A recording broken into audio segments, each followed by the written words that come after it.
You're listening to the Write Project podcast and radio program, a show about writing and modern Newfoundland author culture. This program is produced and recorded at CHMR FM 93.5 FM in St. John's, Newfoundland and Labrador, and is aired on other great stations in the province and elsewhere in the country. It can also be heard online at www.chmr.ca.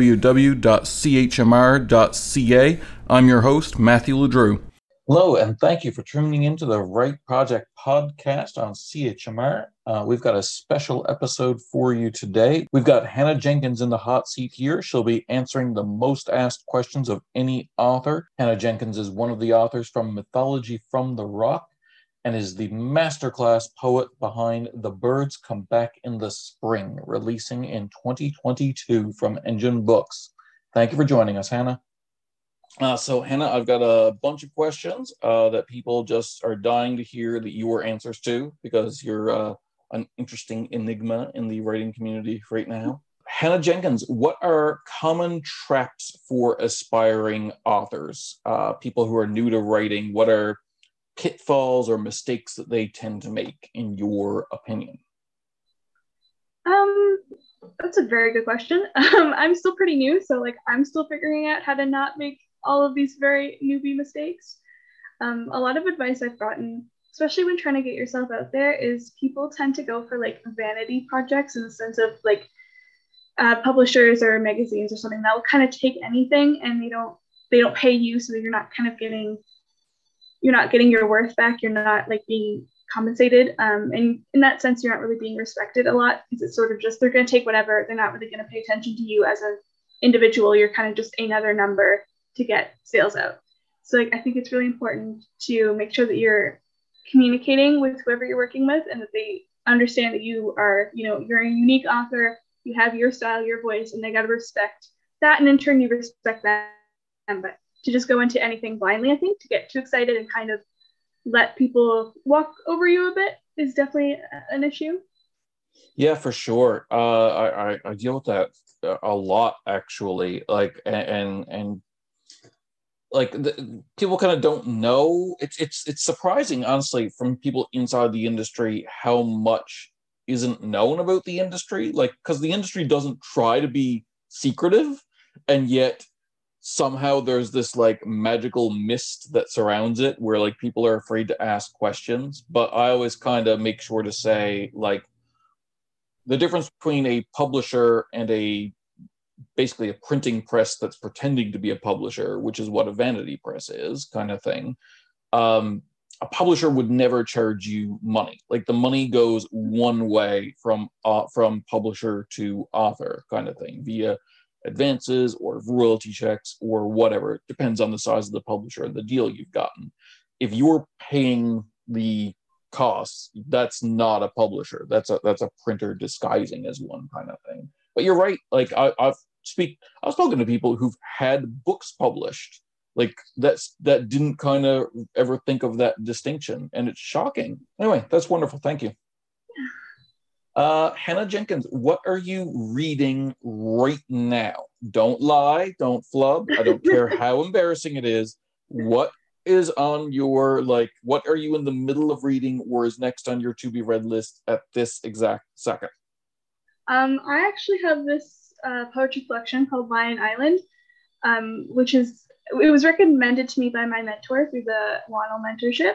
She's lovely, and she said this is something that kind of related to the work that I was doing. So I was writing a collection that there's individual poems, but the poems all connected and told one story and one narrative. So Lion Island is like that. It's a story about, to be honest, I still haven't completely figured out what's going on, but I'm going to finish the book and I'm going to figure it out.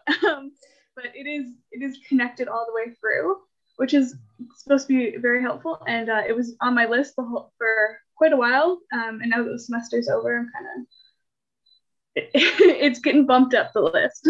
That makes sense. Yeah. That makes sense. Another on those, I love poetry books that form a narrative like that, but another on that list that I didn't bring out, but Autobiography of Red, if you've never read it, by Anne Carson, is really good. It's like that. It's a story, not that your to be read list needs any more, but it's the story of one of Hercules' monsters named Red, and it's a story from his point of view, and he feels like he's a monster, but he's just dealing with his sexuality, and it makes him feel like he's a monster, and all these like poems surrounding that, and it's interesting. It's really fun. It sounds like a good book. Yeah. It's heartbreaking, but it's fun. Yeah. Is a poem if it doesn't break your heart? That's not one of the questions, but really, like, Hannah Jenkins, what is the best money you ever spent as a writer? It can be anything. It can be like a membership, or it can be a typewriter or a word processor if you're not ancient like me, or anything. As long as you spent money on it and in your head you justified it as, this is for my writing. Definitely my membership with the Writers Alliance of Newfoundland and Labrador. It was just incredible. I'm going into my second year as a member, and in my first year I won contests. I got a mentorship, which was so valuable. I learned so much from my mentor, and like, I don't think my collection that I was working on, I don't think it would be anything close to what it is now. I think it would be at a totally different level, and not in a good way, if I did not have my mentor, Michelle Porter. So I definitely think she's so lovely. Yeah. I would recommend that to everybody, especially, if you're like a student like me, you get like a discount anyways. It's really not a lot of money. It's only like $25 a year, I'm pretty sure, for students. So yeah, it's totally worth it. Even if you just want to get your toes in a little bit, and you just want to submit a couple things, even if you don't win, even if you don't get selected, a lot of times you can like get feedback, and you can still attend workshops and panels and things like that. Like, there's so many things to do. Yeah, big time. And it's, even the full membership's not that expensive, and like, people don't, there's a lot of ways to even like to get your money back. Like the jury pool, I'm always trying to push the jury pool. Are you on the jury pool? I am not. Be on the jury pool, please. We need more people on the jury pool. Yes, I got a look at the jury pool because I'm on the events committee, and I had to go through the jury pool and pick people, and none of my humans were on there. So I was like, what the heck? And just started to message everyone, being like, and being a boss at that point, and being like, you're going to be on the jury pool. I was like, but I don't want to be. I didn't ask. I will look into it for sure. Okay. Sorry. Hannah Jenkins, what is your favorite and least favorite Stephen King novel? Stephen King. I'm going to be real. I haven't read a ton because he has so many. He does. So many. But I would have to say my favorite is definitely Carrie. I just love the entire like extended metaphor regarding like sexuality and puberty, and like women coming into womanhood, and like how that's sort of paralleling monsterhood in a way, which is it's interesting. And I like that it was a female protagonist. I haven't read it in ages, but I really did enjoy it. I gotta say my least favorite though is It. I was not a fan of It. I know that's semi-controversial. Nope. But I didn't like the what's a polite way of saying this? There was a scene. Didn't like the female character and her function in the narrative. Yeah, yeah. Mm-hmm. I want to say that. Yeah, I tend to agree. Yeah. I don't even tend to agree. Yeah, I super agree. I read my way through all of Stephen King's for a while. I didn't get it all done, but I attempted to read them all in order, which just takes up a lot of time. And honestly, he's producing them faster than I can read them, so it never ends. But yeah, I remember really liking Carrie and being really impressed with it. And then yeah, I think it got thrown across the room at that scene. There's trouble. And every movie adaptation attempts to fix that problem, and everyone messes it up. Even like it somehow makes it worse. He has some good things. He has some bad things, but that's most authors. Yeah, Gonna be things you like, My controversy. I love hearing him talk about Carrie. And on writing, he talks about Carrie a lot and what the inspirations for it were and stuff like that. And it's heartbreaking stuff. It's actually like Carrie is an amalgam of two girls that he went to high school with who were in really hard living situations, and he couldn't do a lot with it because he was also in a hard living situation, kind of thing. But both girls didn't make it out of high school. They both ended their lives before they got out, kind of thing. And he really wanted to write a story about them, kind of thing, which is just interesting. Yeah. Anyway, yeah, it's trouble. The book, it is, yes, that's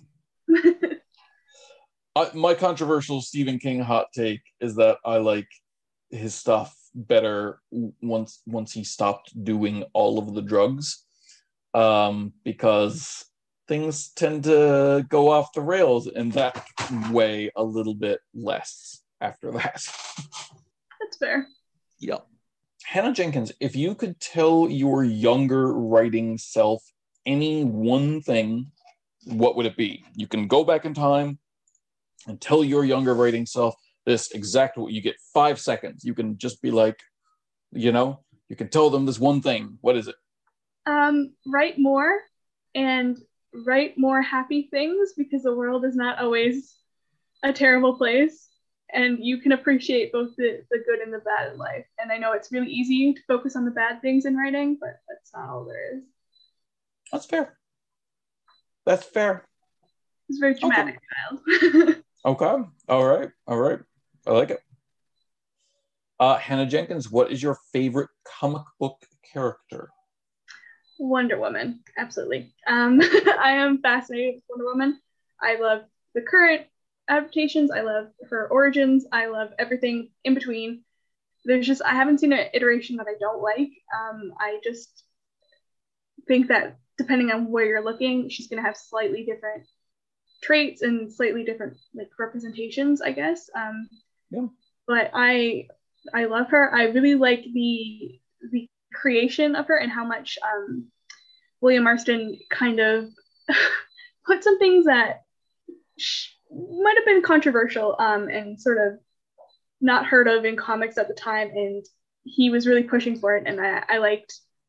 She was groundbreaking, I think, at that time, and yeah, I respect that part of history, and I respect where it's gone since then. Like, I just adore her. Yeah, it's interesting. It's one of the only superheroes that was kind of created with an agenda. Like, people kind of talk about that now, like, oh man, they're introducing this superhero and it's just because the publisher has an agenda. And it's like, no, they don't. They really don't. They just want to tell like good stories with diverse characters. If you want one with an agenda, go back to Wonder Woman, because he had an agenda.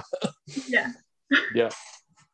It's one of those things where I think the character and the story is fascinating, but so is all of the things that was going on in the background with the creator and with the industry at the time. Yep. Like, there's just so much going on. It is. And it's cool. Yeah. Awesome. Good answer. Love it. There are no bad answers, but Hannah Jenkins.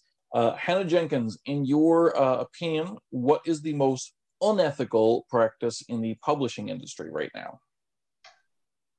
That's a good question. I can't say that I've done a lot of work with publishers, but I would have to say, like, underpaying authors. Because I've heard of some people getting, like, their royalties are like in the single digits. They're like 5% or something, and it's, ultimately their creation. And yes, like, obviously the publisher's crucial part of that too. But it's very much teamwork, and I think that some publishers, from what I've heard, kind of act like authors are just sort of a thing that they exploit the story out of, and then they make money off that story, and they don't really pay them adequately financially or even in terms of respect. So yeah, no, I agree. And I think what's happening at some of those publishers, and I won't kind of name them, kind of thing, but there are a few like that. I feel like what's happening, and I'm never quite sure, but I look into it every now and again because of what I do in my regular job, kind of thing. I feel like what's happening, they're counting on the author having gotten a grant to write the book. And as far as they're concerned, that's the payment, which is kind of pulling a trick on the government. You know what I mean? Because it's like, okay, the government will pay you to write the book, and then we'll get a grant to publish the book, but we're not going to pay you. You know what I mean? Like, we're all going to make money, but not from book sales. I'm like, interesting. Yeah. Yeah. Can't say that's the most ethical thing. Oh, it's less than ethical. Yeah. But that was the question. Good answer. Hannah Jenkins, what is a word that you cannot spell? If this word shows up in one of your stories or your books, spell check spelled that word. You spelled it wrong, and then you click the button and it spelled it right. I feel like there's a lot. Definitely. That's one. Yep. That's actually probably the one that I think I come across a lot. There was one actually I was writing the other day, and I was thinking, I mess up this word a lot. And I wish I could remember what it was, because it's one of those ones where it makes sense when it's misspelled as a different word. Yep. Those are bad. Like trial and trail. Like, I do that sometimes. I did that on a cover once and had to reprint some. That was early days. That was before we had, that's when it was just me, before we had a second set of eyes. And I'm just like, oh, this is going to take up so much of my time. I can imagine. Yeah, I actually have a book that happened on from a long established publisher, a publisher that's been around for 50 years kind of thing. And it was a book that was assigned to us in MUN. And I noticed that there was can't remember what it was now, but there was a typo on my spine. Like if the book was called, I can't remember what the book was called now. Let's say it was a poetry collection. Let's say it was Types of Naked. You know what I mean? Let's say that was the name of it. It wasn't. You know what I mean? I really can't remember. Oh, wait. Yes, I can remember. It was 16 Categories of Desire. That was the name of it. And the word categories was spelt wrong. It was just an obvious typo where like someone had hit the letter O too many times. And on mine, it was there. It was like 2 O's, Categories of Desire. And I was like, what the heck is this? And no one else has had it on it. And we looked at the person next to me and we discovered that there was a sticker that looked exactly like the spine that they had painstakingly gone and put over the spine. So like then everyone in the class was like carefully peeling off their stickers to reveal the real spine underneath, and mine had just been missed. And mine was Categories, and there was a sticker that looked exactly, and it must have been such a pain because it was a wraparound spine, so they would have to print just this perfect strip and then put it on.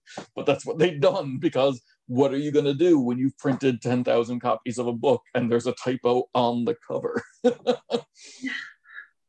Yeah. Restaurant. I would not be able to spell the word restaurant if you paid me $1 million.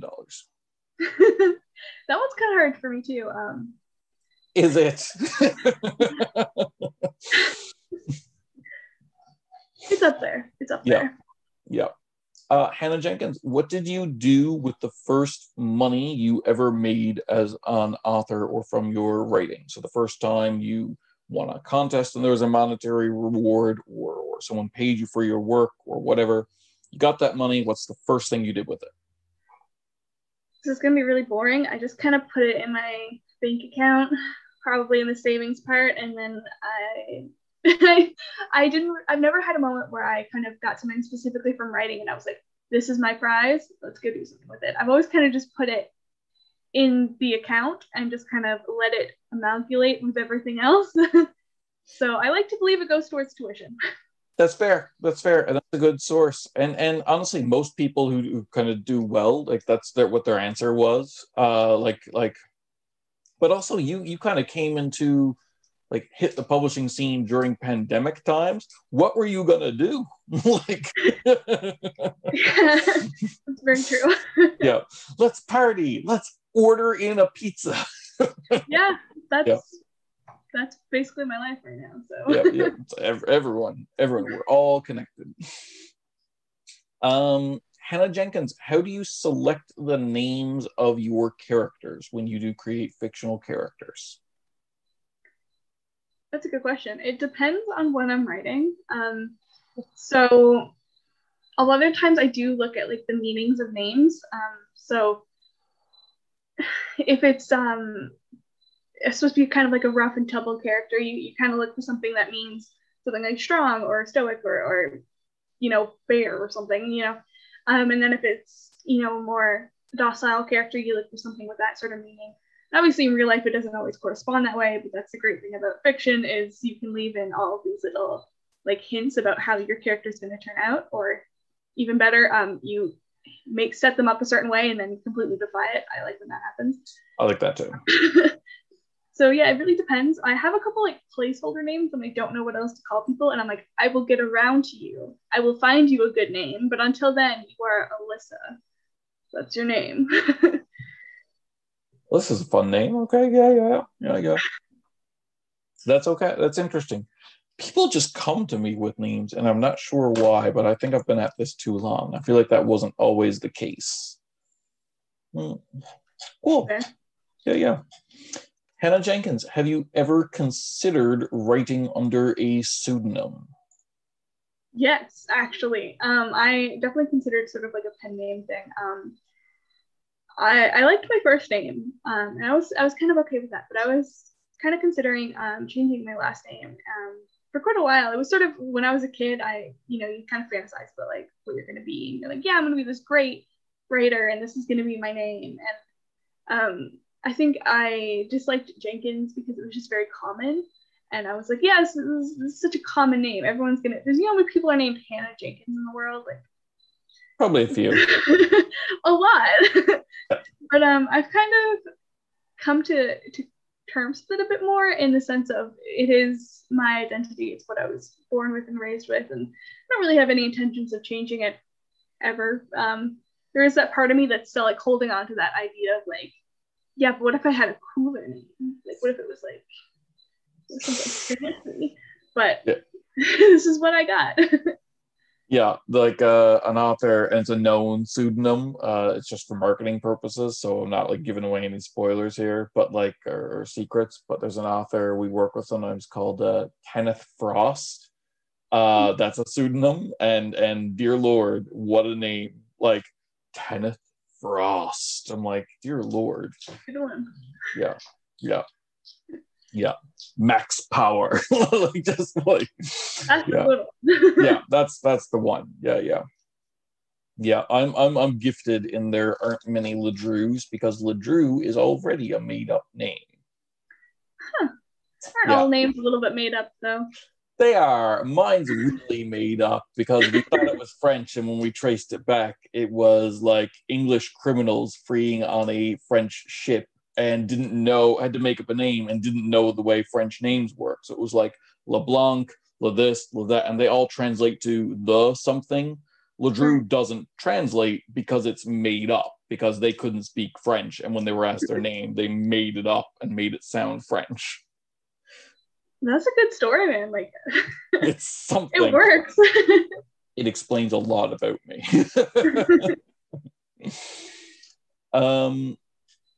Hannah Jenkins, if your writing life, if your catalog or your writing or whatever were transformed into an animal, what would it be? What is your writing life's mascot?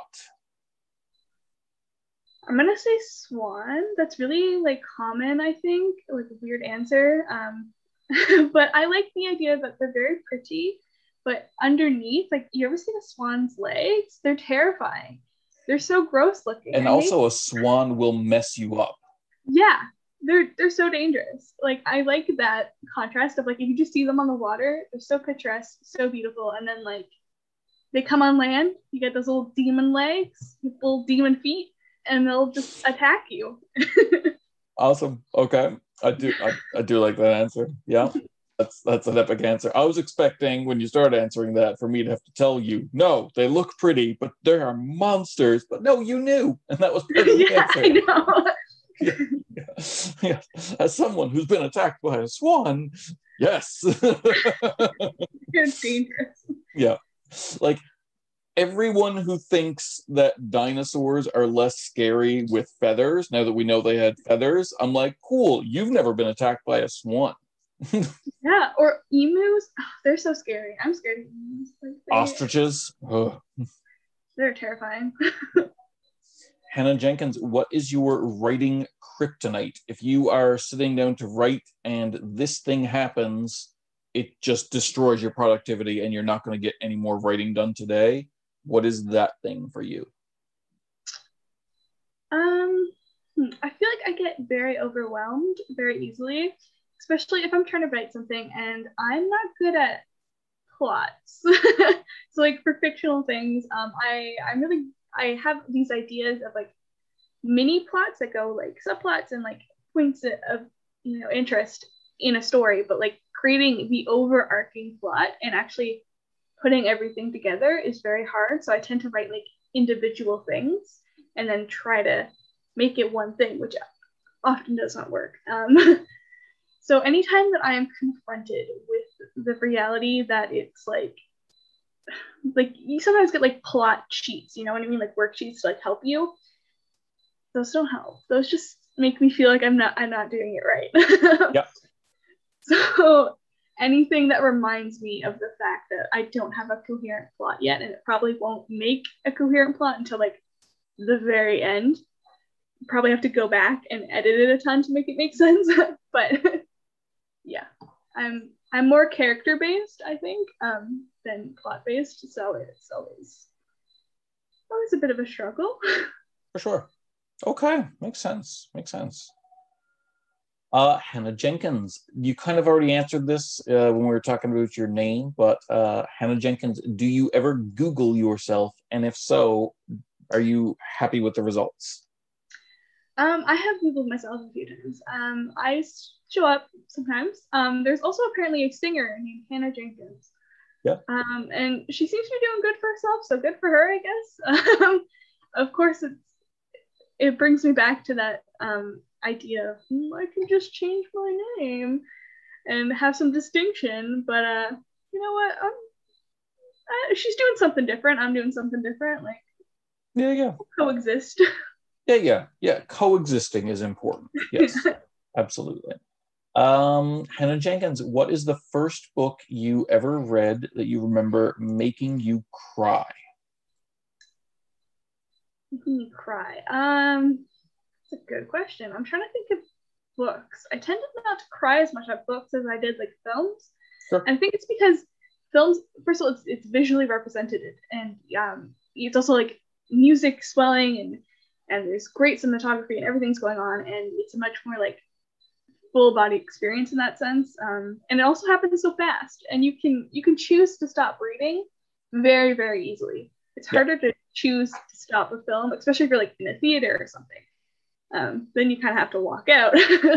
Yeah. But yeah, so in terms of books, I would say probably when I was younger, I really loved the Harry Potter series. So I think I've definitely cried at that a few times. I get some deaths. But yeah, it's I definitely cried more at movies, I think. I've cried at books, but I've definitely cried more at movie, and I'm a sucker for it. Like basically my rule is if the director wanted me to cry, I'm probably going to. Yeah. It's bad. I understand that. Yeah. The music, man. Oh. That's what gets you. Yeah. It's such a sneaky. We should do books like those cards that you open up and it plays a song. You should do that with a book and have a soundtrack. You get to the sad scene and it starts going like that would be kind of great and kind of awful at the same time. Yeah. Oh, that'd be horrible. Hannah Jenkins, how many unpublished or half-finished books do you have? That's a good question. I have like some short stories and stuff and like individual poems.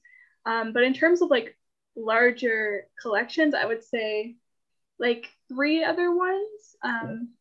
All right, well, thanks for coming on again. For all of you, we'll be here again next week at 4:30 Newfoundland time or online at chmr.ca. Please tune in and we'll talk more about writing culture in Newfoundland.